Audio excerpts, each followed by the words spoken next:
바로 설교네요.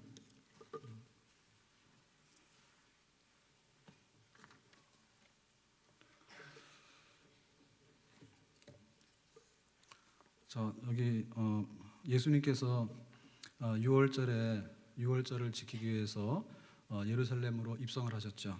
그때 이제 나귀를 타고 예루살렘에 오셨는데, 자, 나귀를 타고 예루살렘에 입성하신 것은 뭐냐면 왕으로서 대관식에 오시는 거. 그 다음에 정복자가 자기의 그 정복지에 당당하게 입성하는 거. 그런 광경이에요.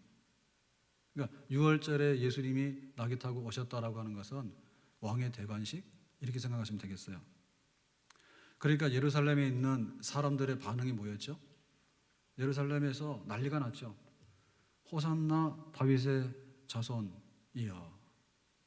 그때 이제 뭘 했는가 하면 손에다가 종려나무 가지를 들고서 막 흔들었다. 환영.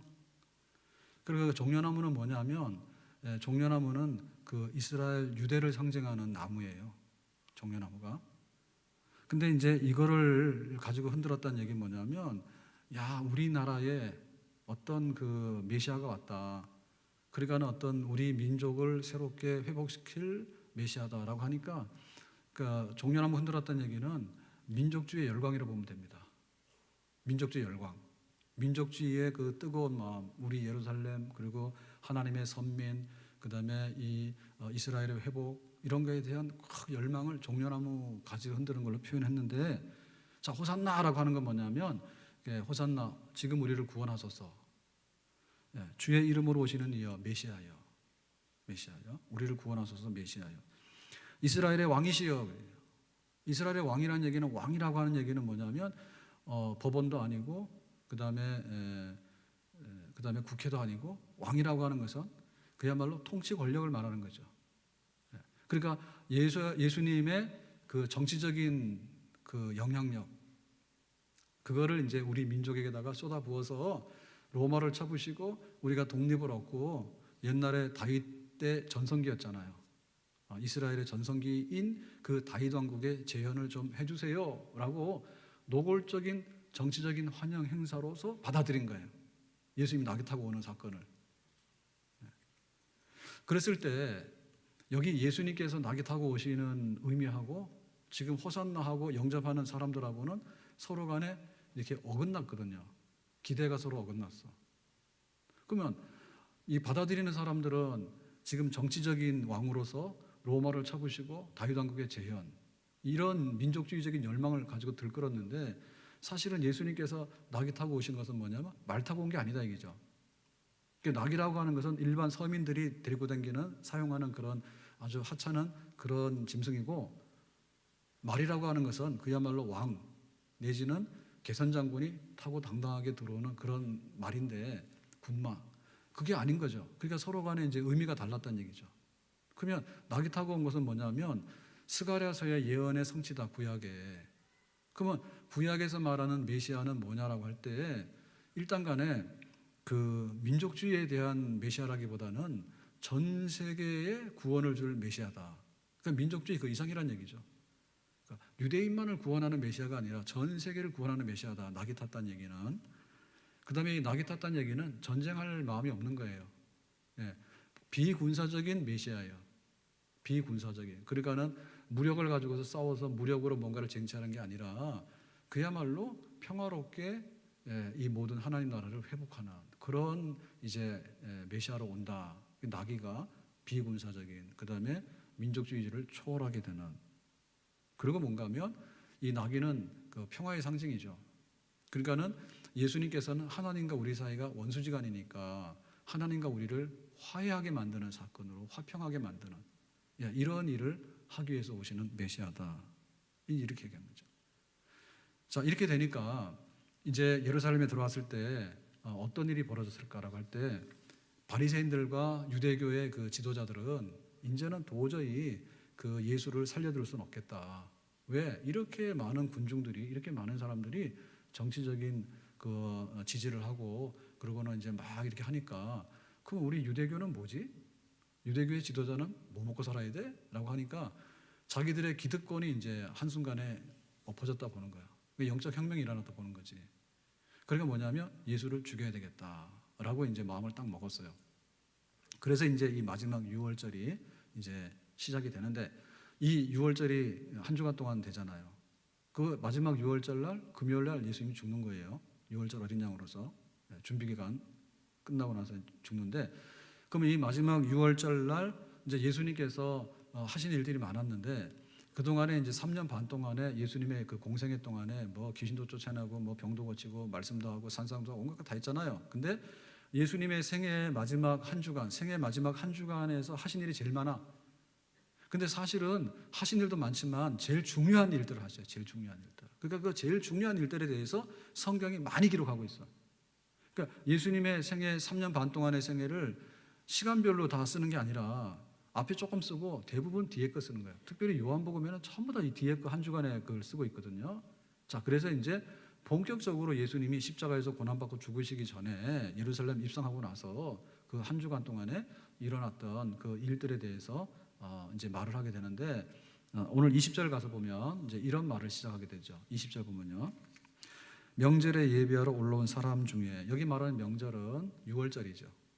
3대 절기 중에서 제일 큰 명절인 6월절인데, 6월절에 전국에서 아니면 해외에서 쫙 여기 지금 성지순례, 예루살렘 성지순례로 와가지고 온 사람들이 많았는데, 그 사람 중에 누가 있었냐면 헬라인 몇 명이 있었다 그랬어요. 이거 요한복음에 쓰고 있거든요. 여기서 말하는 헬라인이 뭘까라고 할 때 두 종류가 있는데, 하나는 뭐냐면 그 흩어진 그 유대인들, 헬라파 유대인들. 그러니까는 유대인인데 이미 뭐 저기 애굽에 가서 산다든지, 혹은 뭐 터키 가서 산다든지, 혹은 로마 가서 산다든지, 이런 사람들은 헬라 문화 속에 살지만은 유대인이거든요. 이런 사람들은 뭐냐면 헬라파 유대인이라 그래. 이거는 순수 헬라인이 아니에요. 이 헬라인이라는 게 이방인이라는 뜻입니다. 유대인이 아닌 사람을 헬라인이라 하는 거예요. 그런 뜻이 아니고, 여기서 말하는 헬라인이라고 하는 것은 그야말로 순수 헬라인, 순 이방인, 순 이방인이다. 그 뭐 어떤 사람일까라고 생각할 때, 그 갈릴리 위에 있는 북쪽에 있는 저 다맥색이라든지, 혹은 이 요단강이 있으면 요단강 동편에 있는 데가볼리라든지, 뭐 이런 지역에, 먼 지역에 살아 있는 그런 사람들 중에 이제 이방인들이 여기 6월절을 지내러 왔죠. 그럼 여기에 어떻게 이방인이 6월절을 지키러 오는 것이 가능합니까? 라고 하는데, 구약 성경에도 이미 가능한 거예요. 뭐냐면 이방인들도 구약 성경에 그 개종을 받아줬어요. 이방인들도 개종할 수가 있어요. 그래서 그 예루살렘에 와서 그 예배를 드리고 하는 게 구약 시대도 가능해요. 그러면은 그 이방인들이, 헬라 사람들이 왜 유대교로 개종을 할까? 왜 할까라고 할 때 두 가지 측면이 있는데, 첫 번째는 뭔가 하면 그야말로 단일 신에 대한 매력입니다. 자, 우리가 그리스 로마 신화 그러면 일단 간에 뭐냐면 재미있는데 복잡하다 딱 뜨죠. 왜? 다신론이에요. 네? 세상에 가지고 있는 모든 그 종교들이 보면요, 그 유일신은 여호와 하나님밖에 없다. 전부 다 다신론이에요. 그래서 이게 그냥 흔히 범신론 그러면요, 아주 그냥 다신도 아니고 범신, 온 세상이 신들의 세상이다 하잖아요. 집신도 신이다 이렇게 해야지. 그러니까 그런데 사람들이 환멸을 느낀 사람이 많거든요. 범신? 수많은 신? 이거 어려운데? 그러면 그 중에서 몇 신? 네? 그러니까 뭐 바다신, 산신, 뭐 이렇게 섬기잖아요. 그것도 복잡한 거예요. 네? 로마 신화에 보면 뭐 바카스 술신, 뭐 비너스 그런 모신, 뭐 온갖 거 다 나오는데 도대체 무슨 신이 그렇게 많냐? 그러니까는 여호와 하나님밖에는 없다라고 하는 유일신, 단일신을 얘기하니까, 야, 그거 좀 매력이 있겠어? 나는 그 하나님 한 분밖에 없다는 그거 믿겠어? 라고 하는 사람들 중에는, 이방인들 중에는 단일신 때문에 믿는 사람이 있었어요. 그리고 이 윤리적인 면이 굉장히 강한 거예요. 여호와 하나님을 믿는 유대교에. 그 왜 그런가 하면 십계명이 너무나 명백한 거예요. 내가 너희에게 계명을 주노니 이 계명을 잘 지켜 행하면 복을 받는다 해서 10개 딱 줬단 말입니다. 그런데 세상의 여러 다신론을 보면요, 그 기준이 애매모호합니다. 도덕적인 기준이 굉장히 애매모호해요. 그리고 바카스면 술신인데 술 먹으란 얘기예요? 먹지 말란 얘기예요? 저도 잘 모르겠는데 바카스를 신으로 섬긴다면 술 먹어야 돼, 안 먹어야 돼?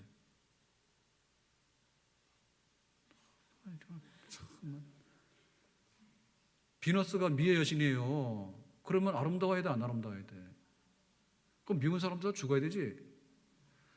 그러니까 그 신들이 가지고 있는 도덕적인 기준이 굉장히 애매하다니까요. 그래서 신들이 결국에는 이렇게 그 그리스 신화 이런 걸 보면요, 전부 다 인간의 얘기를 신화로서 만들어 놓은 겁니다. 신화가 있는 게 아니라 인간의 얘기를 신화로서 만들어 놔서 식격화시켜 놓은 얘기들이에요. 거기에 보면 도덕성이 별로 없어. 그러면 막 때려 죽인다는 얘기도 나오고, 막 그 근친 간에 막 이런 성적인 이런 교합도 나오고, 온갖 다 나오잖아요. 그런데 성경을 보면은 십계명이 너무나 분명한 거야. 그리고 하나님께서 하라 하지 마라 너무 분명한 거야. 그러니까 윤리적인 기준이 너무 투명하고 윤리적인 기준이 너무 높아. 너무 높아. 그러니까 매력이 있지. 하나님은 한 분밖에 없다니까 매력이 있는 거고, 그 윤리적인 요구가 너무나 뚜렷하고 너무 높은 거예요, 기준이. 그러니까 이거밖에 없다 해가지고 이방인들 중에는 나도 여호와 하나님을 섬기고 싶어요 라고 하면은 할례를 받는다든지 혹은 나름대로 개정 절차를 통해서 예배 드릴 수 있는 이런 것들이 이미 구약시대도 있었다 그 말이죠. 솔로몬이 성전을 짓고 나서 성전 봉헌하지 않습니까? 그때 솔로몬의 기도가 굉장히 긴 기도가 나옵니다. 근데 그 기도 중에 하나가 뭔가 하면, 이방인이라도 소문을 듣고 이 성전을 향하여 기도하거든 하나님께서 들으시고, 그게 솔로몬의 기도 중에 하나예요. 솔로몬이 성전 짓고 봉헌하면서 이방인 중에도 하나님을 믿어서 이 성전을 향해서 기도하면 이방인의 기도도 들어주세요, 이렇게 기도했다는 게 솔로몬이. 그 이방인들도 하나님 성전 향해서 기도했다는 얘기죠. 그러면 기도 응답 받을 수 있다는 얘기죠. 우리가 잘 알고 있는 성경 구절에 만민은 기도하는, 성전은 만민의 기도하는 집이에요. 그러면 성전은 유대인의 기도하는 집이에요? 성전은 만민의 기도하는 집이에요? 만민이죠. 만민이라는 데는 유대인 말고 온갖 민족이 다 들어가요. 그러니까 거기에 말하는 헬라인이 들어가죠. 만민의 기도하는 집이라는 것은. 그러니까 뭐냐면 개방성이죠. 예, 은혜에 있어서 개방성이 있다 얘기죠. 그렇기 때문에 이 헬라인들이 여기 유월절에 참석한 것은 이상한 일은 아니다. 근데 요한이 이거를 일부러 얘기하는 거예요. 그 많은 사람들 중에 순수 혈통적인 유대인만이 아니고, 혈통은 유대인이 아니지만 이방인 헬라인인데 여기 유월절에 참여한 사람이 있더라. 자, 이 사람들이 뭐라고 했는가 하면 22절에 보니까 이렇게 말합니다. 22절에 빌립이 안드레에게 가서 말하고 안드레와 빌립이 예수께 가서 여쭈되 그랬어요. 이거 왜 그러냐면 이 헬라인들이 예수님하고 좀 이렇게 말하고 싶은 거야. 그런데 자기들 주제에 갑자기 예수님께 뛰어들어가서 예수님 물어볼 거 있어요, 질문, 이렇게 하기에는 좀 상황이 안 맞는 거예요.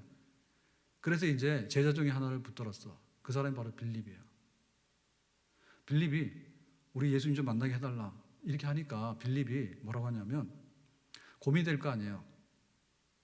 왜 고민이 될까? 아니, 예수님께서 지금 이 이방인을 좋아할까?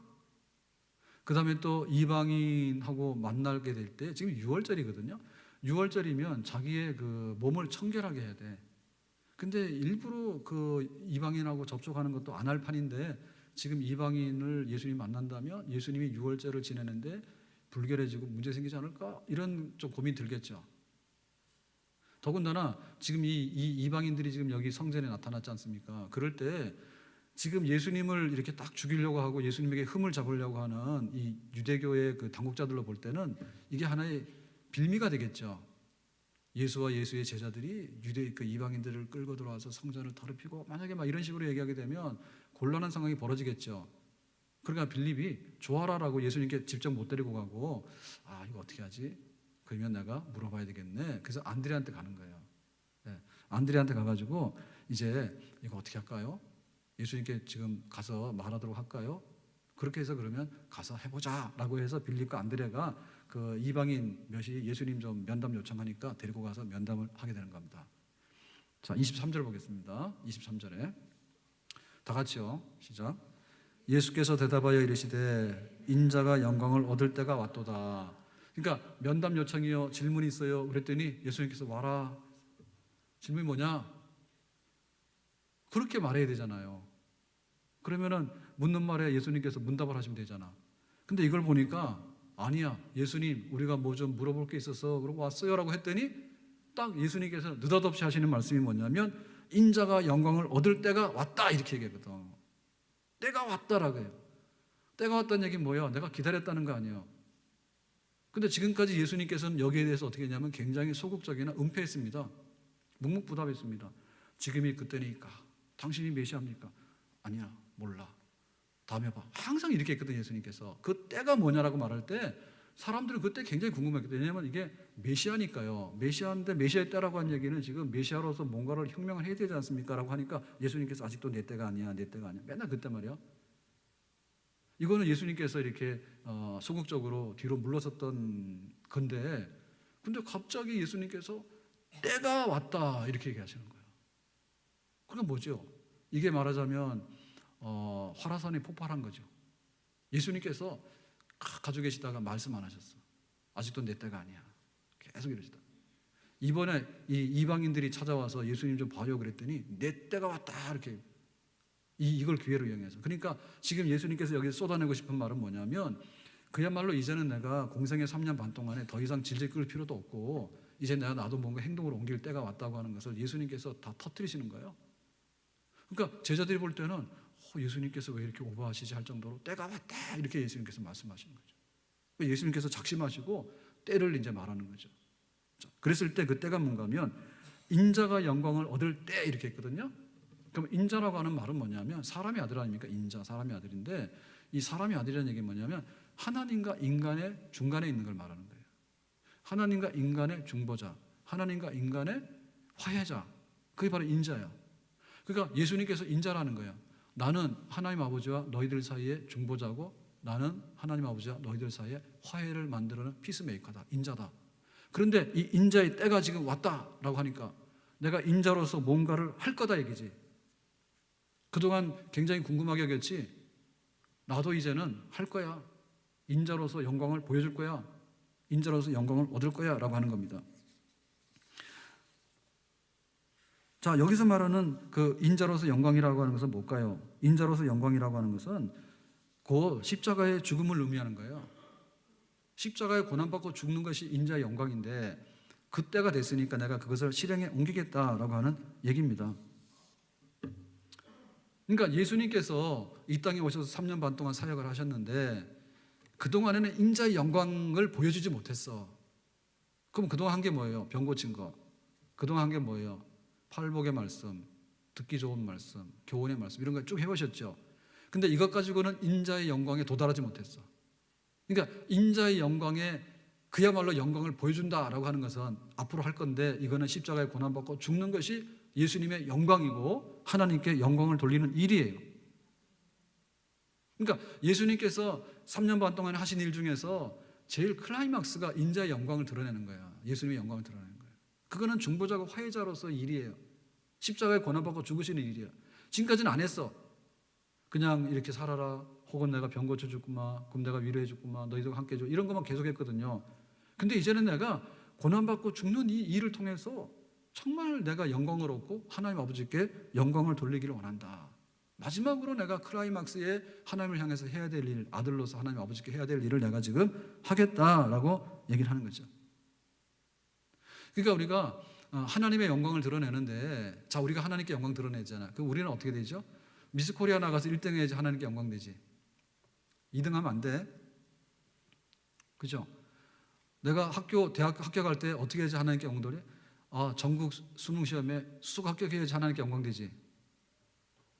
대학교 떨어지면 영광 안 된다 생각하잖아, 우리는. 그죠? 그러니까는 그 영광이라고 하는 그것이 뭐냐면 그야말로 하나님께 영광 돌리는 것이 뭐냐라고 할 때 예수님께서 병도 고치고 좋은 말씀도 하시고 여러 가지 많은 말을 했지만 진짜 하나님께 영광 돌리는 것은 십자가에서 고난받고 죽는 것이 하나님께 영광을 돌리는 거다. 예수님 말씀 그 말씀이에요.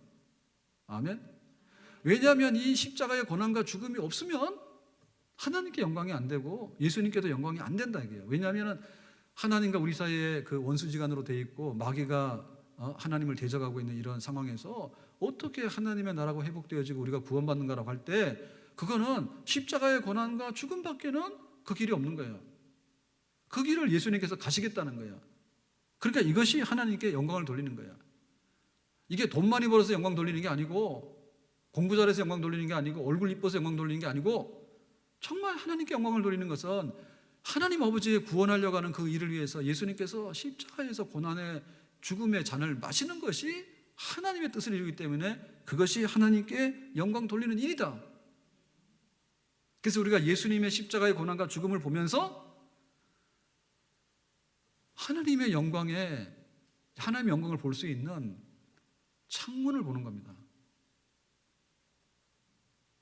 우리가 바깥 것을 보려고 그러면 이 실내 공간에서는 못 봐요. 그러니까는 창문을 열고 이렇게 보면 바깥이 보여요. 그럼 하나님의 영광을 볼 때 그 하나님의 영광을 볼 수 있는 게 뭔가 하면 예수님께서 십자가에 고난받고 죽으시는 것을 보면 그게 바로 하나님의 영광을 보는 창문이야. 우리가 그 렌즈가 있잖아요. 지금 햇볕이 좀 따뜻해졌습니다. 그래서 얼마 안 있으면 이제 벚꽃이 필 겁니다. 이거는 틀림없이 이루어질 예언입니다. 남쪽에 벌써 피거든. 제주도는 유채꽃 다 피었단 말이에요. 좀만 기다리세요. 그러니까 예언이 이루어지는 데는 때가 있는 겁니다. 그러면 햇볕이 따뜻하다는 얘기는 뭐냐? 햇볕이 모아지잖아요. 근데 이 햇볕이 예를 들면 렌즈를 쓰면요, 이게 뜨거워지는 게 아니라 완전 타버립니다. 이 종이 태웁니다. 햇볕을 이렇게 놓으면 여기 따뜻해지는데 한쪽에다가 딱 모아버리면 여기가 구멍 뽕나 타버려. 강력하잖아요.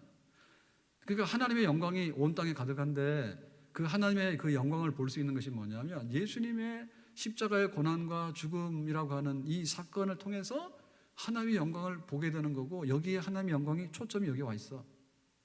아멘. 그러니까 이 일을 예수님께서 하시는 거예요 지금. 그러니까 하나님 아버지께 그렇게 영광을 돌리는 거고, 하나님 아버지께 십자가에 고난받고 죽으심으로 영광을 돌리니까 하나님 아버지가 예수님에게 뭘 해주겠습니까? 내가 받은 만큼 영광을 아들에게도 돌리는 거죠. 그래서 예수님에게 구원할 수 있는 모든 권세를 주시는 거예요. 그래서 예수 믿으면 구원받고 예수 안 믿으면 구원 안 받고가 하나님 아버지가 그렇게 인정해서 주신 영광의 권세예요. 그럼 예수님의 이름으로 예수님의 능력이 나타나죠. 예수님의 이름으로 안진병이 일어나고 예수님의 이름으로 귀신을 쫓아냈잖아요. 그 뭐냐면 하나님 아버지가 영광을 받으셨기 때문에, 예수님 때문에, 그러니까 그 영광을 아들에게 돌려주는 거예요. 그러니까 예수님의 이름을 쓰게 되면 우리가 하나님의 영광을 보게 돼요. 아멘. 자, 그래서 인자가 영광을 이제 나타나게 된다라고 했을 때, 영광을 얻는다라고 했을 때 이 영광은 십자가의 고난과 죽음인데, 자, 그거를 24절에서 어떻게 표현했는가 하면 이렇게 표현했습니다. 24절 봅니다. 내가 진실로 진실로 너희에게 이르노니 한 알의 밀이 땅에 떨어져 죽지 아니하면, 그랬죠. 여기 밀입니다. 밀이라고 하는 것은 이제 죽으면 싹이 나는 거, 그걸 말하잖아요. 30배, 60배, 100배잖아요. 죽지 아니하면이라는 말은 뭐예요? 죽지 아니함이라는 말은 반드시 죽음이 아니죠. 한 알의 밀이 땅에 떨어져서 죽는 것은 필연적인 일입니다. 땅 속에 들어가면 썩어서 죽어야 돼. 그런데 이 죽음으로 인해 가지고 뭐가 나온다고요? 많은 열매를 맺는다는 것도 필연적으로 나올 수 있는 수학의 법칙이에요. 그러니까 여기서 말하는 하늘의 밀이 누굽니까? 예수님이죠. 하늘의 밀, 그런데 많은 것을 낼 수 있는 거 예수님이에요. 예수님. 근데 예수님께서 어떻게 된다고요? 땅에 떨어지면 어떻게 된다고요? 죽어. 예수님께서 십자가에서 고난받고 죽으셔. 죽으면 어떻게 될까? 죽으면은 많은 열매를 내게 돼. 그러니까 그 십자가에서 고난받고 죽으시는 예수를 믿게 되면 믿는 사람들이 수많은 사람이라도 그 예수님의 씨, 생명의 씨 안에서 다 생명을 얻어서 다시 살게 되고 생명을 구원받게 되는 그런 역사가 나타나게 되는 거죠. 아멘. 그러니까 내가 하늘의 미랄이다. 내가 고난받고 죽는 것이 바로 하나님께 영광을 돌리는 거다. 나의 영광이다. 죽는 것이 영광이 예수님에게 있어서. 왜? 하늘의 미랄이 죽어야 되니까. 그러면 많은 열매를 얻게 된다. 이게 바로 하나님께 인자의 영광이고 하나님께 영광을 돌리는 거예요. 그럼 여기서 아닌 것은 뭘까요? 아닌 것, 유대인에게 아닌 것, 이방인에게 아닌 것. 첫째, 유대인에게 아닌 건 뭐냐면, 유대인들은 생각할 때 하나님의 영광을 본다 그러면 이 사람들은요, 표적과 기사를 가지고 얘기를 해요. 항상. 그래, 신기한 일이 일어났지. 하나님의 위대한 영광이야. 예를 들면 홍해바다가 갈라졌잖아요. 그러면 아주 하나님께서 영광을 나타내신 것이죠. 맞아요. 근데 그런 눈으로 예수님을 바라보니까 어떻게 되겠어요? 예수님께서는 지금 십자가에서 죽는다는데, 아니 죽는 것이 무슨 표적이 되고 기사가 되냐, 신기한 일을 이루어야 되는데 거기 안 맞는 거죠. 그러니까 예수님은 죽는 것이 나의 영광이고 하나님의 영광이다 얘기했는데, 유대인이 볼 때는 뭐예요?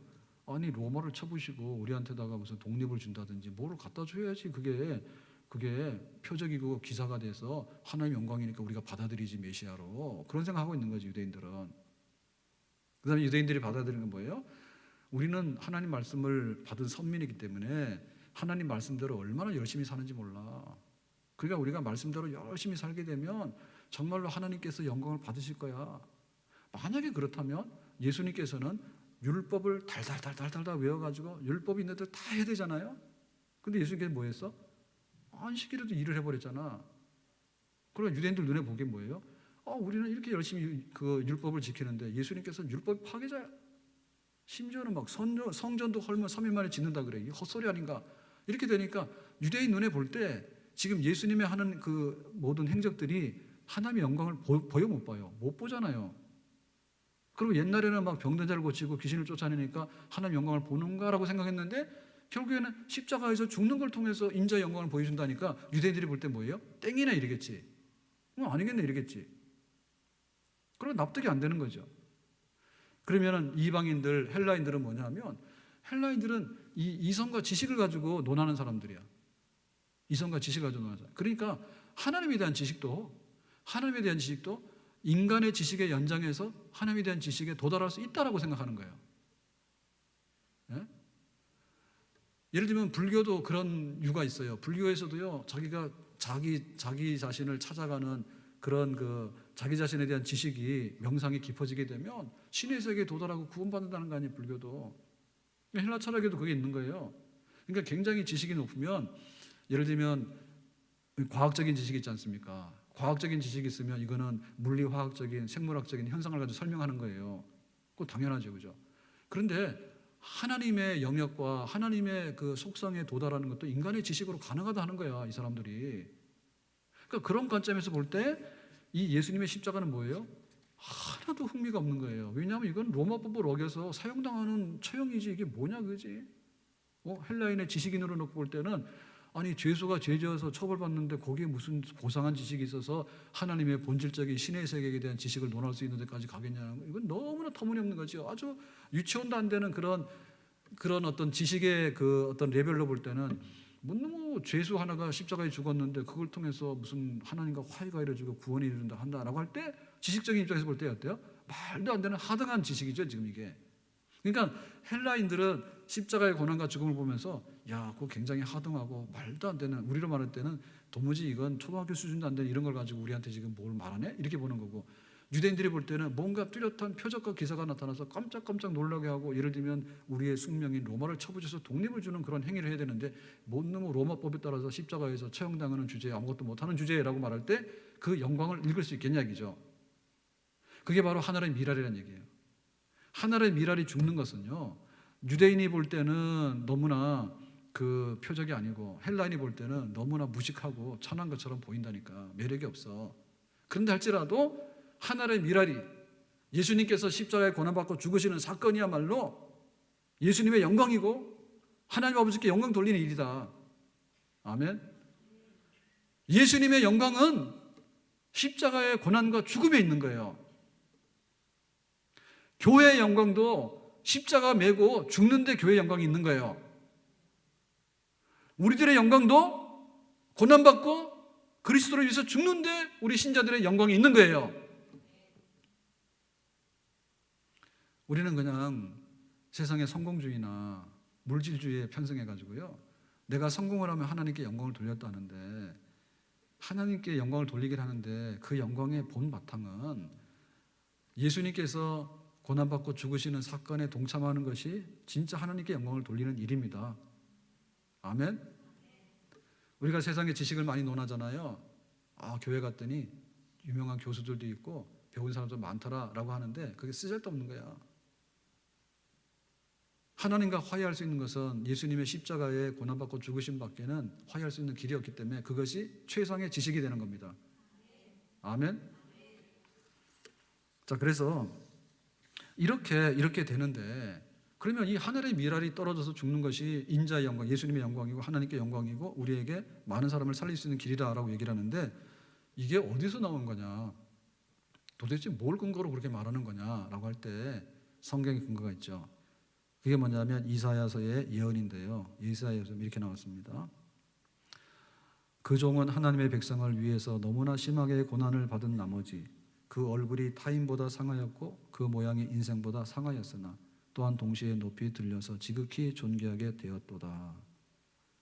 그러니까 그 예수님의 그것을 보면서 출신은 마국간, 출신은 목수의 아들, 출신은 나사렛 동네, 생긴 거 뭐 그렇게 지금 연예인들 좀 잘생기지 않았어요? 그러니까 그런 거를 놓고 볼 때 사람들은 못 알아봤잖아요. 그러나 하나님께서 그게 아니라 했죠. 그렇게 보인다 하더라도 바로 우리의 죄를 대신해서 오신 하나님의 아들이 맞다. 그러니까는 굉장히 잘생기고 굉장히 막 유력하고 명문가정 태어나고 이런 거 아니란 말이죠. 구약성경에 그렇게 얘기했어요. 자, 그리고 우리가 말하기를 그 이사야 53장에 보면 이렇게 나오죠. 그는 주 앞에서 자라나기를 연한 순 같고 마른 땅에서 나온 뿌리 같아서 고운 모양도 없고 풍채도 없은즉 우리가 보기에 흠모할 만한 아름다운 것이 없도다. 그러니까 예수님의 어떤 출신 성분이나 이런 행적으로 볼 때 정말로 세계의 구원자라고 할 수 있는 것이 있겠느냐라고 할 때 없어요. 없어. 아름다운 모양이 없어. 그렇지만 그분이야말로 이 땅에 오신 왕이고 하나님의 아들이 맞다. 성경이 그렇게 증언하죠. 그는 멸시를 받아 사람들에게 버림받았으며 강고를 많이 겪으셨으며 질고를 아는 자라 사람들이 그에게서 얼굴을 가리는 것 같이 멸시를 당하였고 우리도 그를 귀히 여기지 아니하였도다. 그러니까는 그 죄인의 그 모양으로 십자가에서 사형당하는 그 자리에 가는 그 모습을 보면서 뭐 그냥 죄인이고 아무것도 아닌 사람이지, 세상에 둘 만한 가치가 없는 사람이지 라고 모든 사람들이 박수 쳤잖아요. 예수는 죽어라, 죽어 마땅하다 이랬잖아요. 근데 그거 알고 봤더니 뭐예요? 우리의 죄를 대신한 것이죠. 우리의 죄를 대신한 것이죠. 그러니까 이런 고난의 종 오실 메시아에 대한 구약 성경의 예언을 보면 여기에 근거해서 하나의 미랄이 죽어가는 그것이 바로 메시아에게서 이루어질 사건이 맞다. 그러니까 나귀로서 타고 온 그것이 맞는 것이지 말 타고 들어와가지고 칼로서 로마를 쳐부시고 하는 이런 것들이 너희들이 바라는 잘못된 메시아상이지, 성경에 의하면은 오실 메시아는 고난받는 종이고 그는 우리의 질고를 대신해서 정말로 허덕허덕하는 죽어가는 죄수의 모습이 맞다.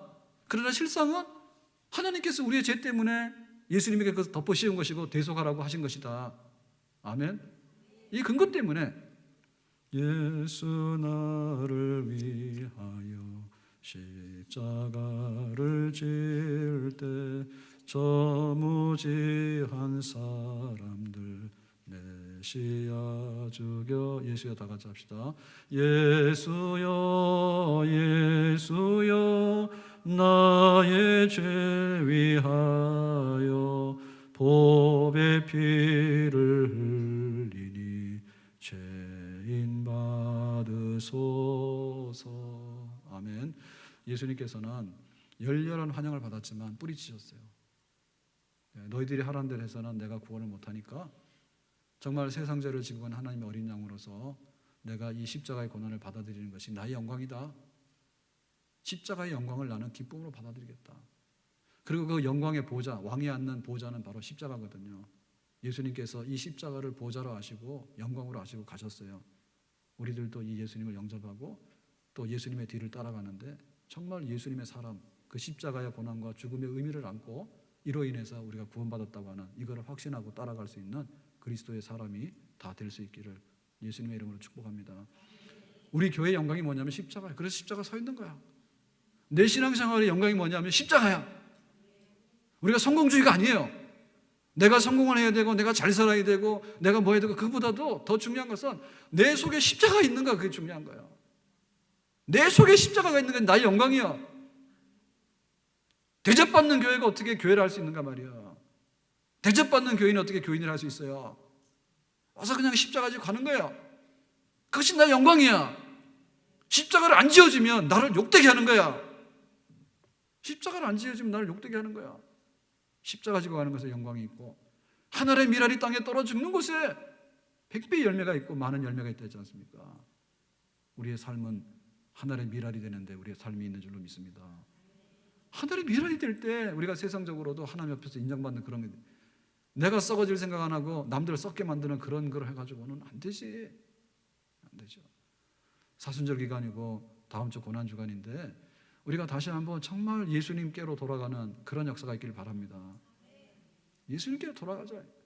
하늘의 미랄로 죽어자는 자리에 돌아가자. 기도합시다.